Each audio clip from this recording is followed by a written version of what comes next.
Hi there everyone, how you guys doing? So today's going to be a little bit of a different topic. As you know, I've been a lot more busier on TikTok, but here and there I still like to upload some YouTube videos. So today's video will be on, is white replacement actually a thing? If you maybe haven't seen on social media, there's a lot of neo-Nazi, white supremacist posts on social media lately claiming that non-white people are moving to white nations, right? So are white people being replaced? Well, the answer is not as simple as yes or no. The actual answer to this question is, with the Aboriginal people of Australia, they were replaced.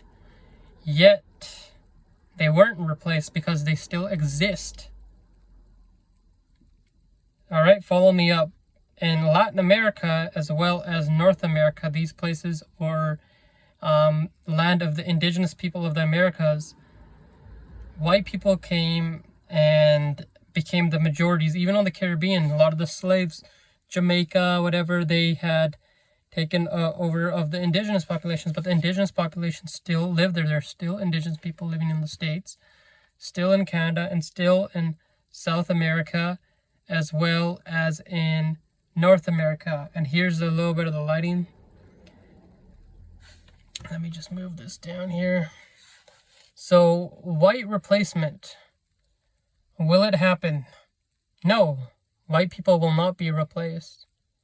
Of course, their percentage of their nations may go down, but the same thing happened in South Africa when the white people went to South Africa. It went from 2% white European to up as high as 25% at some time within all these nations such as North America, South America, Australia, right? Their numbers went really high, and as well as massacring the populations there, right? So a lot of Western European nations, if you didn't want different people coming to your country, colonization was, you get what you give, right? Like for Britain, they entered the whole world, and now they're complaining that the world's inside of them, right? They're complaining the world's in them now, right? So,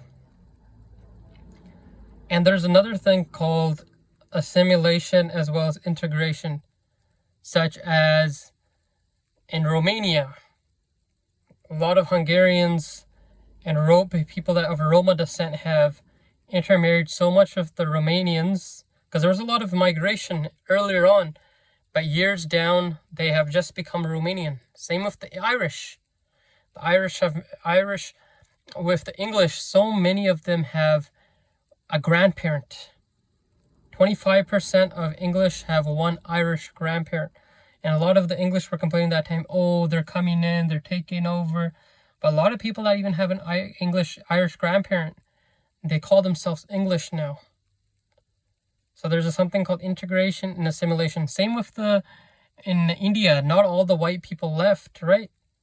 Not all the Europeans left. The British, a lot of their descendants still lived. A lot of them intermarried, and there's people called Anglo-Indians, such as comedian Russell Peters. Right? So a lot of them have now integrated with the community. If you look at a lot of Anglo-Indians, they look just like one of us now, right? So the same thing will commence within a lot of these other nations. And at the same time, a lot of Western nations cannot survive now because their fertility rates are below replacement level. The average woman is not having 2.1 children, so they are reliant on immigration. So either you can see your economy fall, elderly working past their pension age, putting more struggle on the young. So in a way, it is crucial. I do understand the means of over-immigration, such as Sweden, what's happening in Sweden. When you don't integrate a community, it can cause chaos, right? But yeah, it's funny because the Roma, let's take example of people around the world. The Roma came from India, the Romani. They came from India, northern India, Punjab, Rajasthan areas. The sunlight is coming back, right?